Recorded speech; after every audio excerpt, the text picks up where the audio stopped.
Hi, I'm Zeyu Yang. Today, I would like to introduce our PLC Sleuth, a PLC intrusion detection tool. The happened industrial control system attacks show that attacker can access the control network, and researchers have also identified more than 30,000 PLCs that can be accessed by scanning the specific ports. Symantec has also confirmed the feasibility of hijacking a number of mission-critical PLCs and the executable program injection and firmware modification on PLC have been proved. After compromising the PLC, adversaries can mount a variety of attacks, including but not limited to the command injection attack and the cooperative stealthy attack. In the command injection attack, the adversary injects the malicious commands. On top of the command injection, the adversary can also fork the SCADA logs with historical data. Considering the PLC running scheme, we abstract the attack model from these attack behaviors. First, the attacker can mount the command injection attack during the program execution period by downloading malicious code to the PLC. Second, note that SCADA reads sensor readings from process image input table, which happens after the execution of malicious code.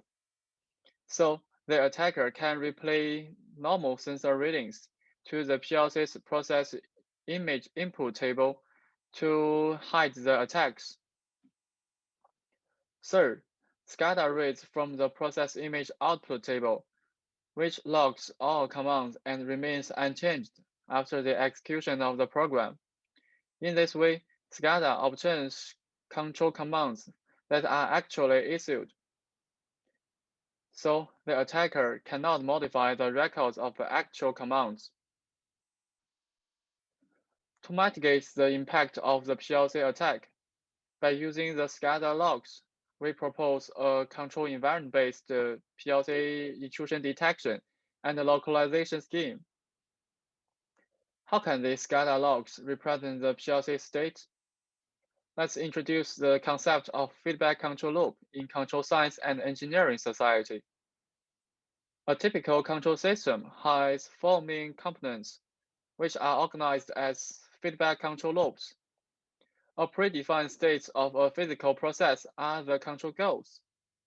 Sensors measure the real-time states of the process and send them to the PLC. Then PLC generates control commands and outputs to actuators based on the received sensor values. Take our secure ethanol distillation system as an example, which is named as SENSE. It is used to separate ethanol from water. There are three feedback control loops. In loop 1, the temperature controller regulates the tower temperature at S1, where SETS achieves a high separation efficiency. The controller generates a command U1 based on the difference between temperature sensor value Y1 and the predefined temperature level S1. In the loop 2, the flow controller generates command U2 based on the bias of flow sensor Y2 from the predefined flow S2, at which SETS produces a fixed liquid ethanol from gas. Loop 3 has the same control loop to maintain the tower level. The unstable tower level also degrades the distillation efficiency. The embedded control algorithm incurs high correlations between command U and the bias X. We use these correlations as control invariants. The scatter visualizes the control invariants in the control loop 2. Well, if the loop 2 is attacked by enlarging the gain parameter from 0.01 to 0.1, its stability is degraded. At the same time, the control invariant changes noticeably due to the malicious control rule. For both the command injection attack, as shown in the middle figure, and the cooperative stealthy attack, see the right figure. PLC Sleuth uses these control invariants to detect PLC intrusions. The challenge is, in turn, to identify the system's control invariants, which PLC Sleuth addresses using a control graph. For a given control system, PLC Sleuth identifies and abstracts its control invariants using a control graph. Node set V consists of a setpoint node set S, a sensor node set Y, and a command node set U, which can be obtained automatically from the SCADA logs. Edit set E consists of a control arrow edge set ESY, connecting setpoint nodes to sensor nodes, and a control command edge set EYU, connecting sensor nodes to command nodes. An edge exists in E when its two nodes belong to the same control loop. The commonly used decentralized control scheme make both the out degree of nodes in Y and the in degree of nodes in U equal to 1. Weight set W consists of an arrow weight set WSY for control arrow edges, and a command weight set WYU for the control command edges. The control invariant mentioned above is represented by WYU.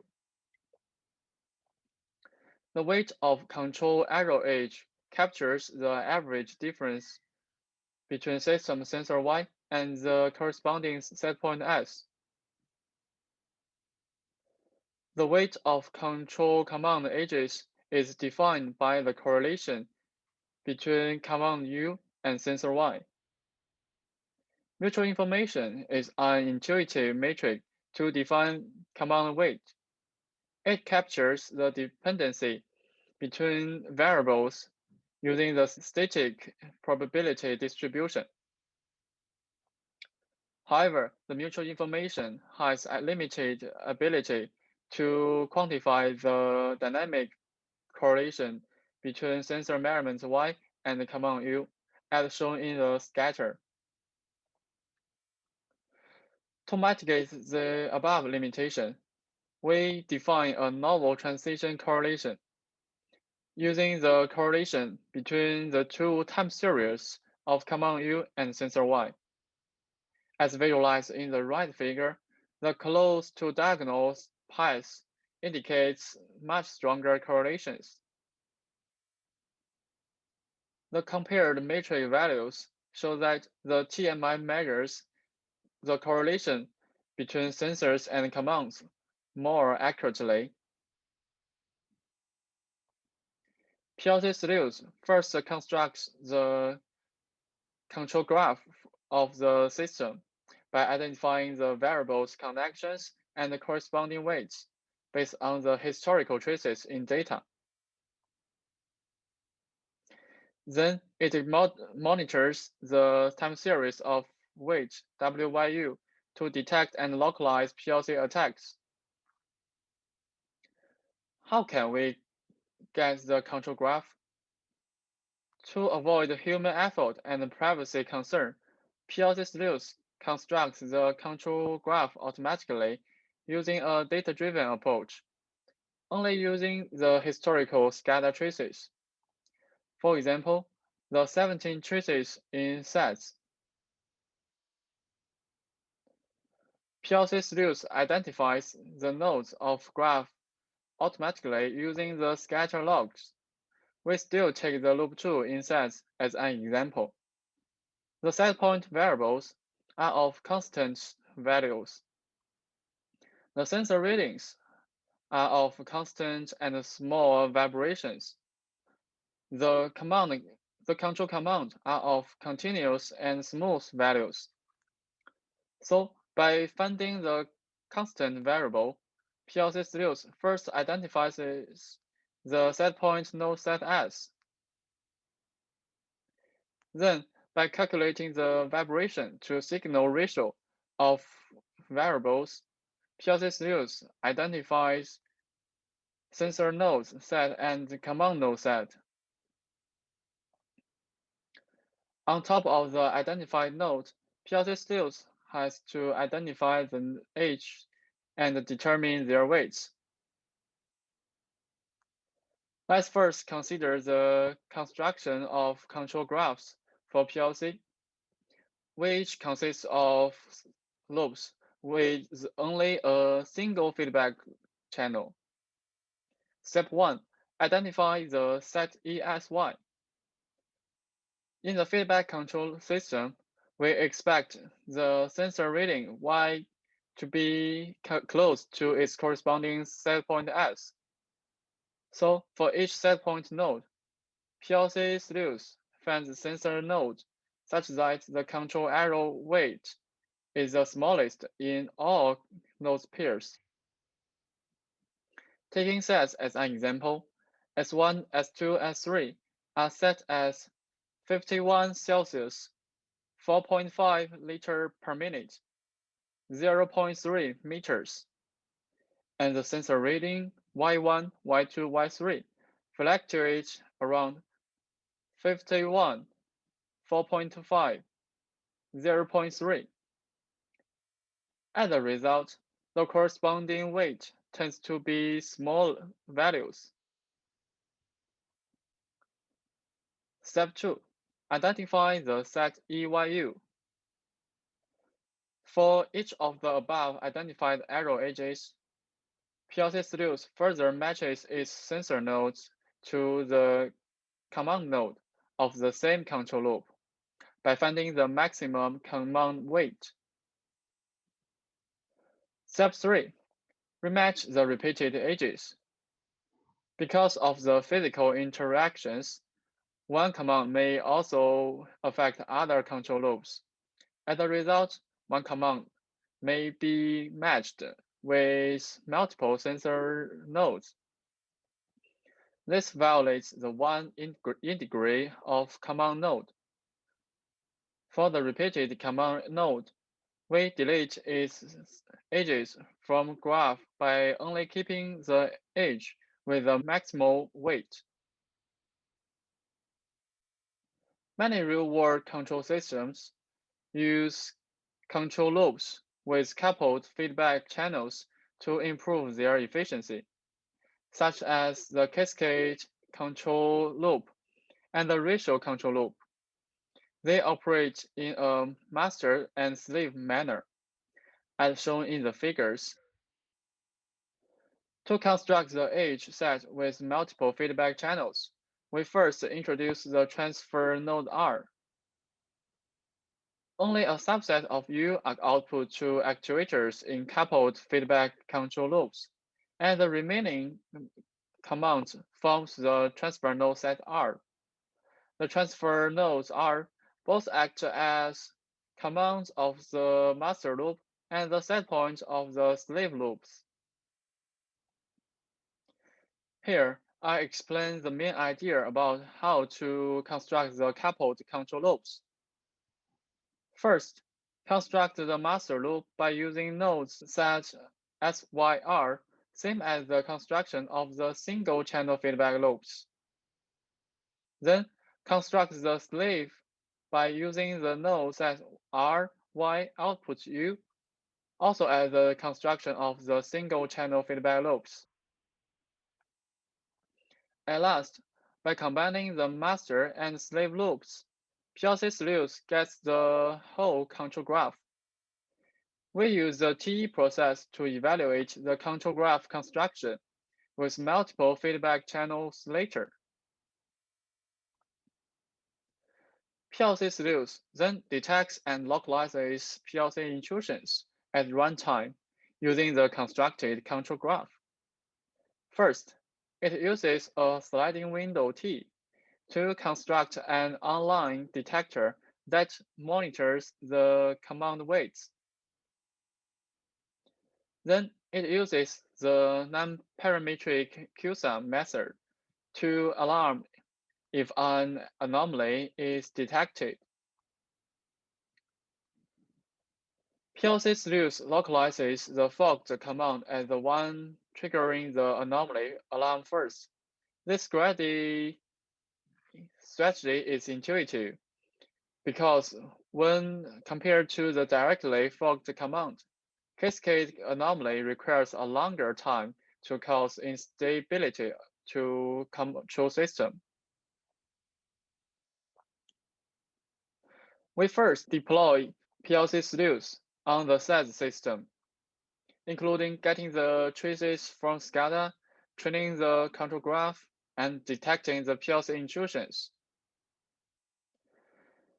PLC Sleuth constructs the control graph with an increasing accuracy with a longer training data. It achieves 100% accuracy when being trained with a system log of 0.4 hours.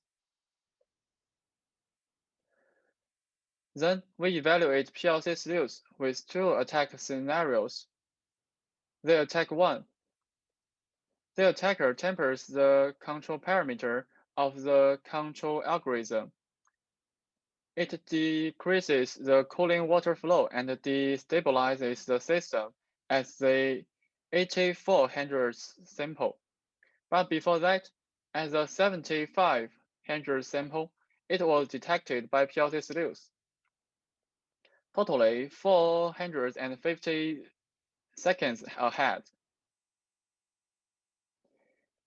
In the second attack scenario, on top of tampering the control parameter, the attacker replaces the normal sensor records at the same time.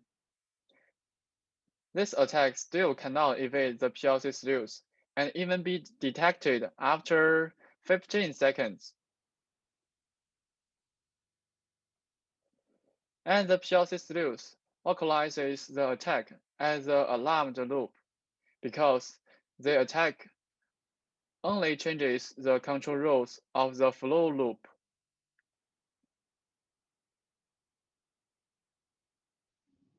We also launch the attack on other two loops. Both attacks can be detected by PLC Sleuth.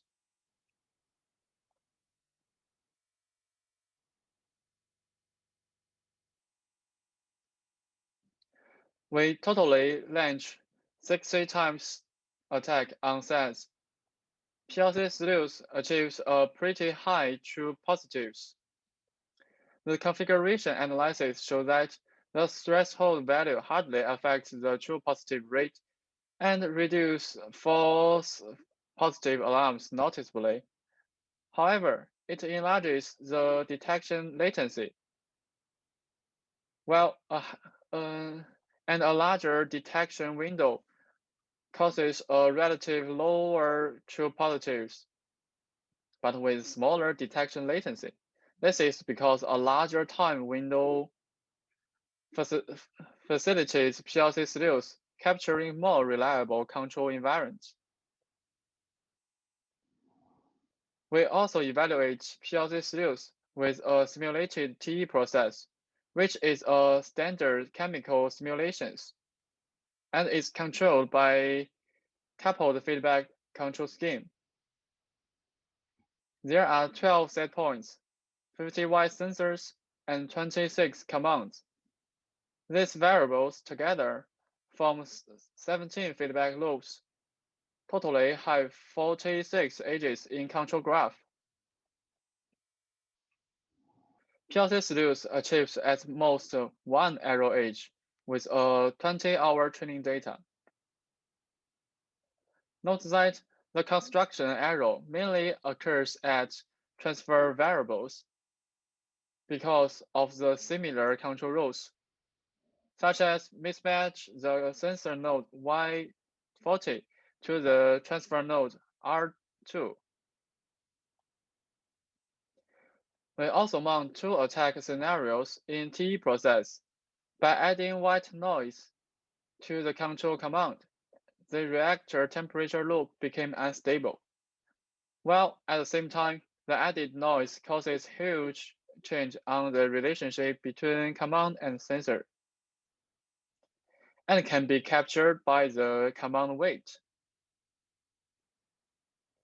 Though the abnormal sensor readings are replaced by historical records, the correlation still changes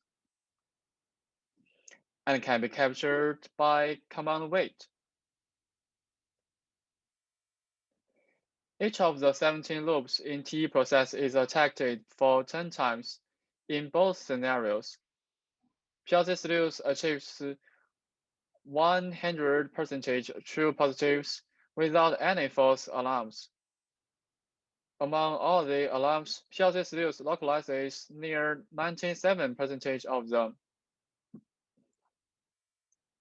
Note that in the reactor pressure control loop, PLC Sleuth can detect attacks with 100% true positives without any false alarms, as long as the deviation from normal command is larger than 0.1%. So PLC Sleuth is a control invariant-based PLC intrusion detection and localization tool. By taking the SCADA logs as input, PLC Sleuth automatically abstracts the system's control invariant as a control graph. And then PLC Sleuth monitors the weights of control graph edges to detect anomalies, which is in turn a sign of intrusion. Here is a related reference. Thank you. If you have any questions, please feel free to contact me or any other co-authors of the paper. We'd like to answer the questions. Thank you.